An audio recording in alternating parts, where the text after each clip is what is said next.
বা চাঁদাবাজি বা অন্য ধরনের কোনো সমস্যা? আপাতত এই 5 আগস্টের পর থেকে কোনো চাঁদাবাজি নাই। আপনি ব্যবসা কতদিন যাবত করতেছেন? আসসালামু আলাইকুম ভাই, কি অবস্থা? চেষ্টা করতেছি যে এই ধরনের বিভিন্ন ধরনের ক্ষুদ্র ব্যবসায়ী। আসসালামু আলাইকুম। বিএনএস সেন্টার থেকে জমজম টাওয়ারের দিকে আমি রাস্তার পাশ দিয়ে হাঁটতেছি। তো আপনাদেরকে আজকে আমি একটা সুন্দর একটা আইডিয়া দেওয়ার চেষ্টা করব। তো ঢাকা শহরে চলার পথে আমরা রাস্তার পাশে এরকম অসংখ্য ক্ষুদ্র ব্যবসায়ী দেখি। তো ওনাদের ব্যবসায়ের পুঁজি কত টাকা এবং কী পরিমাণ অর্থ হলে আসলে একটা ব্যবসা স্টার্ট করা যায় সে সম্পর্কে আমরা একটু আইডিয়া নিব। এরকম কয়েকজন ক্ষুদ্র ব্যবসায়ীর সাথেও আমরা কথা বলবো। তো প্রথমে আমি এই পাশে একটা ভাইয়ের সাথে কথা বলবো। ওনার ব্যবসা হচ্ছে উনি লেদারের কিছু বেল্ট সেল করে থাকে। ভাই আপনার নামটা কি? আমার নাম মোহাম্মদ রিয়াজ চৌধুরী।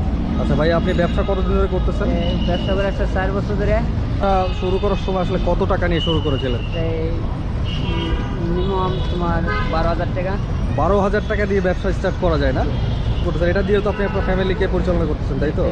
চালাইতেছে। আচ্ছা আচ্ছা, যাক আলহামদুলিল্লাহ। তো যেমন ওনার ব্যবসা স্টার্ট হয়েছিল মাত্র 12,000 টাকা থেকে শুরু করে, তাই তো? ইনশাল্লাহ আপনার জন্য দোয়া থাকবে, আপনি যাতে একদিন প্রতিষ্ঠিত ব্যবসায়ী হন ভাইয়া। এটা সুন্দর একটা দোকান নিয়ে ব্যবসা পরিচালনা করেন সেই প্রত্যাশায় থাকবে। ঠিক আছে।